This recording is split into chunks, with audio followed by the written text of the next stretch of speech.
शिरोलीत वीज संकट तीव्र, 63 केव्ही ट्रान्सफॉर्मर 10 मिनिटात ब्लास्ट, तिसऱ्या दिवशी गाव अंधारात. शिरोली गावातील वीज पुरवठ्याचा प्रश्न आता गंभीर वळणावर पोहोचला आहे. सलग 3 दिवस गाव अंधारात असताना आज बसवण्यात आलेला नवीन 63 केव्ही ट्रान्सफॉर्मर अवघ्या 10 मिनिटाचा स्फोट होऊन जळून खाक झाला. या घटनेमुळे ग्रामस्थांचा संताप अनावर झाला असून प्रशासन विरोधात तीव्र नाराजी व्यक्त होते आहे.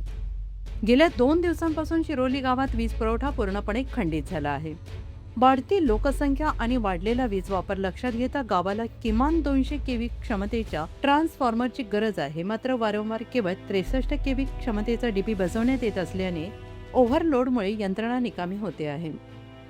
आज प्रशासनाने पर्यायी ट्रान्सफॉर्मर बसवला, मात्र सुरू केल्यानंतर अवघ्या 10 मिनिटातच मोठा स्फोट झाला. त्यानंतर ऑइल गळती सुरू झाली. ट्रान्सफॉर्मर पूर्णतः बंद पडला. घटनास्थळी उपस्थित अभियंत्यांनी स्पष्ट केलं की सध्याचा वीज लोड 63 केव्ही ट्रान्सफॉर्मरला झेपणार नाही. जोपर्यंत 200 केव्ही क्षमतेचा ट्रान्सफॉर्मर बसवला जात नाही तोपर्यंत समस्या कायम राहणार आहे. बेंडाळे वस्ती, पवळे वस्ती आणि शिंदे वस्ती या भागात 48 तासाहून अधिक काळ वीज पुरवठा ठप्प आहे. यामुळे पिण्याच्या पाण्याचा प्रश्न गंभीर बनला असून घरगुती कामे ठप्प आहेत. प्रशासनाच्या निष्काळजीपणामुळे संतप्त ग्रामस्थांनी आता आंदोलनाचा इशारा दिला आहे.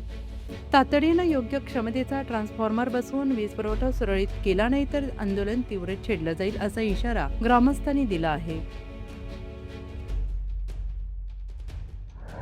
शिरोलीत लाईट कधी बसली नाही. आमच्या गावामध्ये शिरोली गावामध्ये गेले 2 दिवस झाले लाईट नाहीये. आमची डीपी ही जुनी जी होती 100 केव्हीची होती, ती उडाल्यामुळे आम्हाला दिली तर दिली, अजून छोटी डीपी दिली 63 केव्हीची दिली आणि ती 10 मिनिटं सुद्धा टिकलेली नाहीये.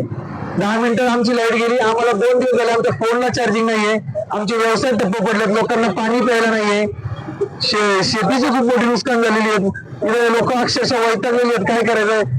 प्रशासनाने आमची दखल घ्यावी आणि आम्हाला लवकर काहीतरी मोठी केव्हीची डीपी द्यावी.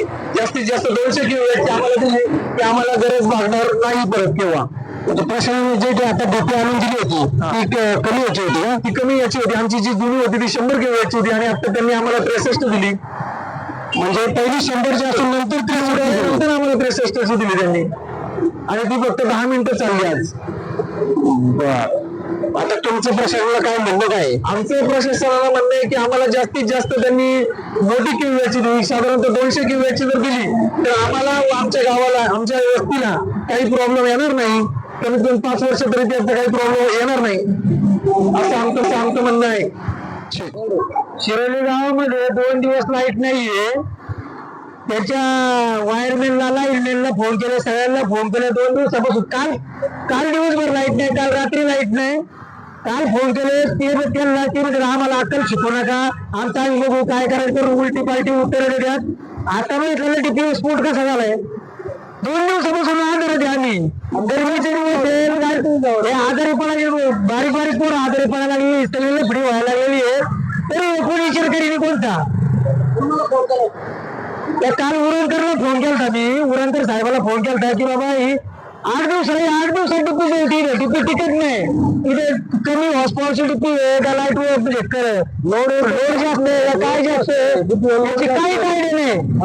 काही आयडिया नाही करता कोणताही डुप्लिकेट माल दिलाय त्यांनी, चालू दिलाय बंद दिलाय काही सांगता येत नाही. पण ते 15 मिनिटात डूस झाली, उडून गेली.